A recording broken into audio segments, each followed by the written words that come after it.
Olá, pessoal. Sejam bem-vindos a mais uma aula de Power BI do canal. Essa é a 18ª aula. Nas aulas passadas, nós falamos bastante sobre importação de dados, tratamento de dados e criação da tabela calendário, que é uma tabela muito utilizada em qualquer projeto do BI para análise de dados temporal. A partir da aula de hoje, a gente vai entrar num outro módulo de um projeto do Power BI, que é a parte da criação de indicadores. Indicadores, eles são criados através de medidas, que nada mais são do que fórmulas, utilizando uma linguagem específica, que é a linguagem DAX. Tá? Essas funções elas são bem parecidas com as funções do Excel, tem algumas diferentes, mas tem muitas bem parecidas, só que todas elas são em inglês, não existe ainda tradução para o nosso idioma. Antes de iniciarmos a aula, se vocês ainda não estiverem inscritos no canal, sejam bem-vindos, inscrevam-se para serem notificados das próximas aulas, lembrando que toda quinta-feira a gente divulga uma aula de Power BI, e às segundas-feiras a gente voltamos a publicar a aula de Excel também. Tá? E no final, não esqueçam de dar um like ou um dislike.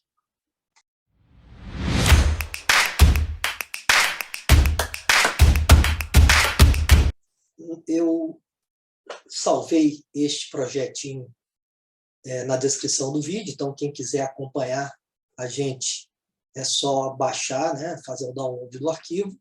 Esse projeto ele tem 1, 2, 3, 4, 5, 6 tabelas. Tá? Se a gente clicar aqui na parte de modelo, a gente vai ver as tabelas com os seus respectivos relacionamentos. Em aulas passadas, a gente mostrou como é que a gente faz esses relacionamentos. Tá? Nós temos uma tabela fato e 1, 2, 3, 4, 5 tabelas de dimensão. O que vem a ser uma tabela fato? Uma tabela fato é uma tabela onde pode haver repetição de ocorrências, ou seja, eu posso efetuar uma venda para a mesma filial, para o mesmo cliente, do mesmo produto, com o mesmo vendedor, na mesma data, ou seja, essa tabela é a tabela onde são registrados todos os fatos, no caso, as vendas. Tá? E o que são as tabelas de dimensão? As tabelas de dimensão são detalhes da tabela vendas. Por exemplo, produto. Quando eu digo que eu vendo um produto, na verdade, eu vou identificar na tabela vendas um código. O restante das informações do produto, eles vão estar na tabela de produtos. Quando eu faço uma venda, eu identifico qual foi o vendedor que fez a venda através de um código, mas os detalhes dos vendedores estão na tabela de vendedor. Cliente, a mesma coisa.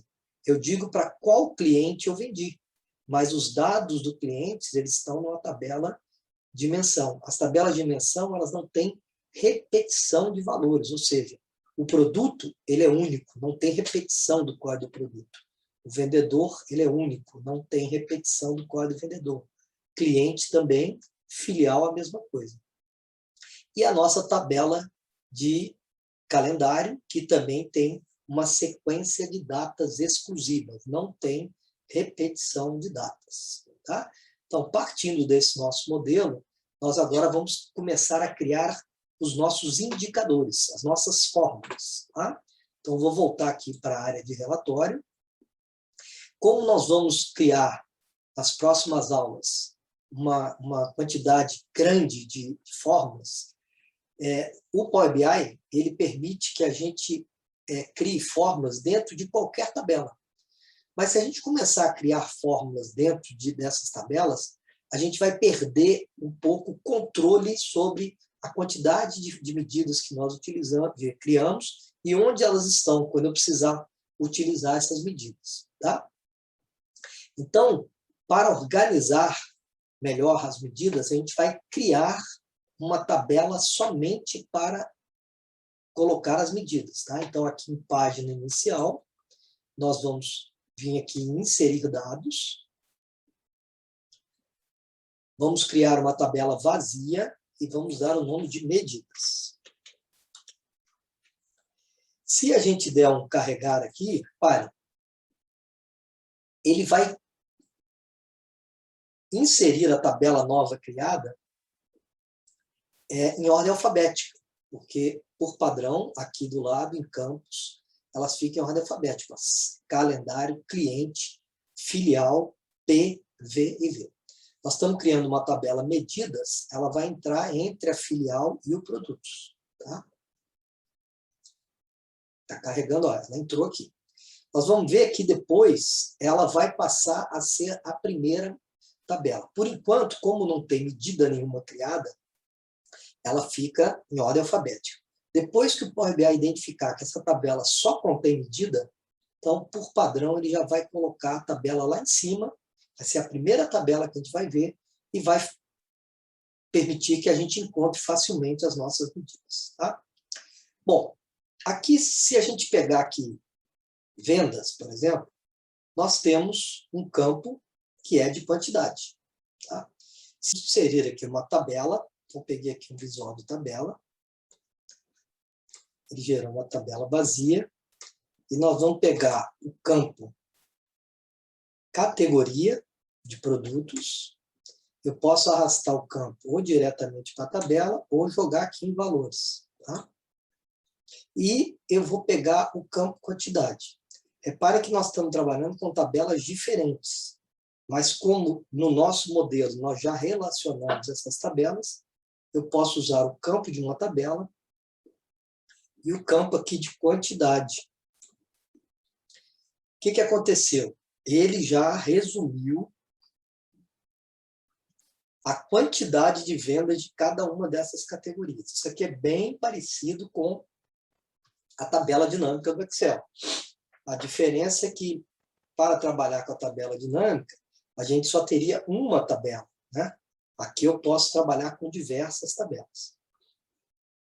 Uma outra coisa que a gente já pode fazer aqui é formatar o campo. Repare que, apesar de estar um número inteiro, ele está sem um separador de milhar. Então, às vezes, fica difícil. Então, a gente seleciona, aqui, ó, deixa destacada, né, o campo que a gente quer formatar. Aí aparece aqui, ó, que ele é um número inteiro, e essa vírgula aqui, ó, é o separador de milhar. Apesar de estar uma vírgula, quando a gente coloca aqui, clica na vírgula, ele mostra para a gente os valores já com separador de milhar.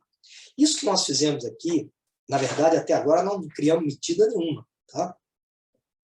Isso aqui, o Power BI denomina isso de um campo calculado implícito, ou seja, eu peguei um campo numérico da minha tabela e coloquei aqui. Funciona, funciona.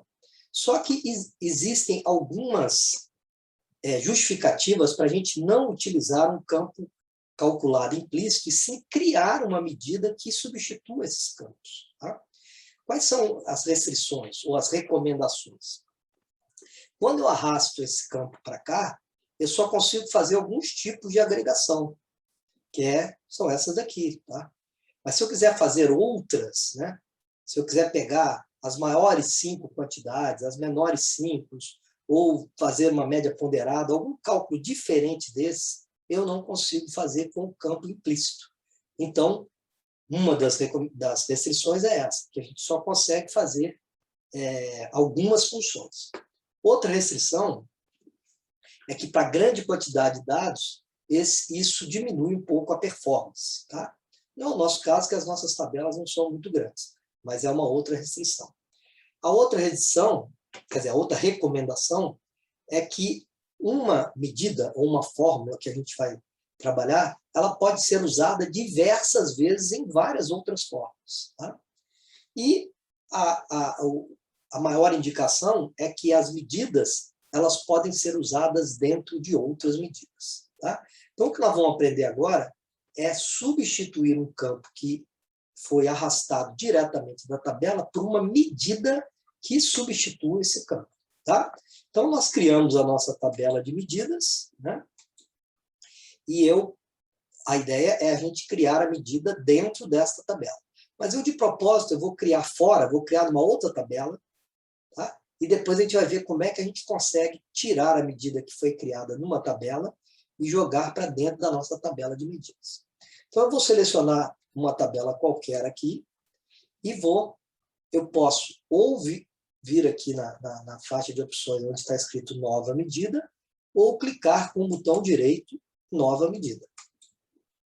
Tá?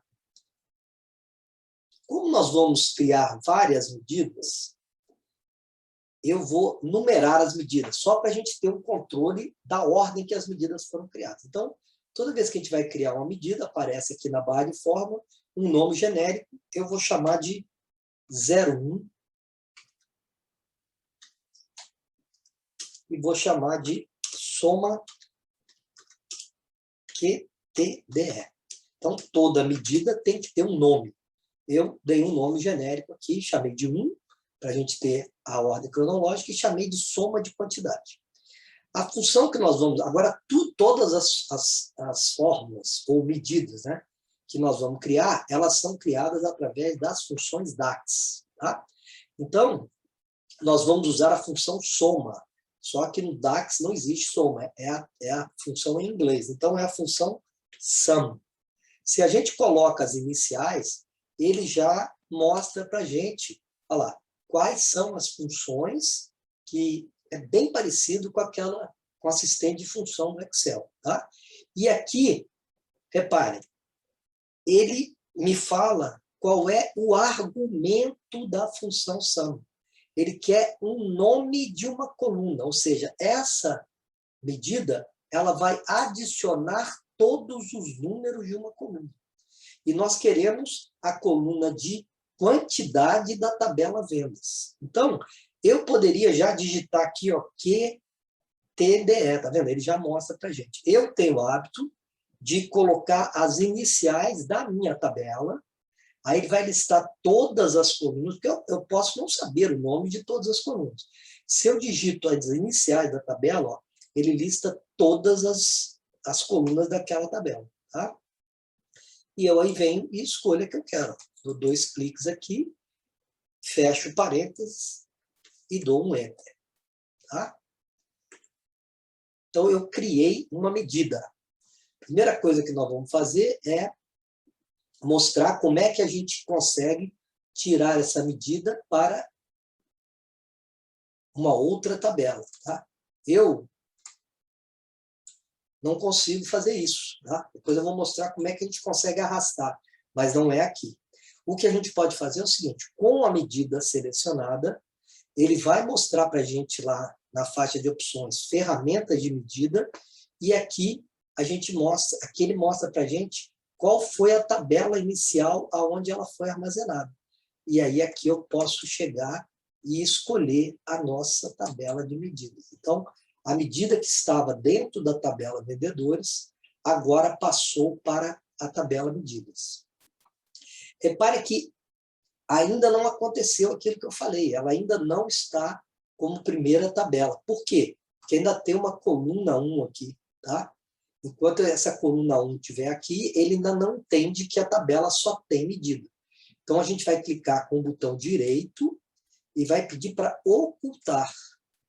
Uma vez ocultada a coluna que não é medida, olha, repara, a tabela de medidas já foi para o início da fila, e reparem que até o símbolozinho mostra, aqui são tabelas, ó, o símbolo aqui é de tabelas, e aqui é um símbolo de medidas. Outra observação interessante é que, uma vez criado um visual, ele identifica para a gente, ó, com esse flagzinho aqui, quais são as tabelas que estão envolvidas na geração desse visual. Se a gente abrir aqui, a gente vai ver que a gente usou este campo dessa tabela e usamos este campo dessa tabela. Tá? O objetivo agora é a gente substituir este campo, que é implícito, pela medida que a gente criou. Antes da gente colocar a medida aqui, vamos pegar um cartão. Para a gente gerar um visual novo, a gente precisa selecionar uma área vazia. E vamos clicar aqui no cartão. ele vai criar um cartão e eu vou colocar a medida aqui dentro. Ó. O Power BI, por padrão, ele coloca uma unidade na medida, mas eu não quero essa unidade. Então, a gente vai vir aqui, ó, com o visual selecionado, a gente vai clicar nesse rolinho de formatação e vai, onde aqui, ó, rótulo de dados, que é o valor aqui, ó, e a gente vai pedir para ele tirar a unidade, não botar nenhum. Aí vocês reparem que o valor que ele colocou aqui, ó, é exatamente este valor. E a gente vai fazer a mesma coisa que a gente fez com o campo. Ó. Vamos selecionar a medida e vamos clicar aqui no separador de milhar. Então, o que eu quero mostrar para vocês é o seguinte, se a medida ela for colocada sozinha, sem nenhum outro campo junto com ela, ela vai totalizar a coluna de quantidade.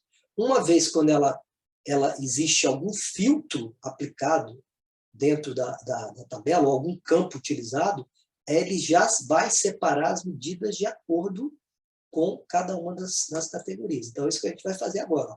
Vou pegar a soma de quantidade e vou colocar aqui dentro da tabela. Reparem que a medida que nós criamos, ela reflete exatamente o campo quantidade. Então, eu vou eliminar, vou tirar esse campo daqui. Tá? Então, ó, como é que a gente tira um campo que já foi colocado num visual? A gente seleciona o visual, vai aqui na área de campos, ó, ele aqui vai listar quais foram os campos que foram utilizados, e eu vou tirar, clicar nesse x aqui. Ó. Se eu clicar nesse x, ele sai do nosso visual. Tá? Então, hoje foi a primeira aula de medidas. Tá? Nós só vimos uma medida, mas ao longo das próximas aulas, lembrando que toda quinta-feira a gente vai publicar uma aula de Power BI, então nós vamos, a partir de agora, nas próximas semanas, nós vamos trabalhar maciçamente com essa parte de quantidade, de medidas, desculpa. Espero que vocês tenham gostado da aula, não deixem de dar um like, que é muito importante para a gente, e eu aguardo vocês nas próximas aulas. Até lá!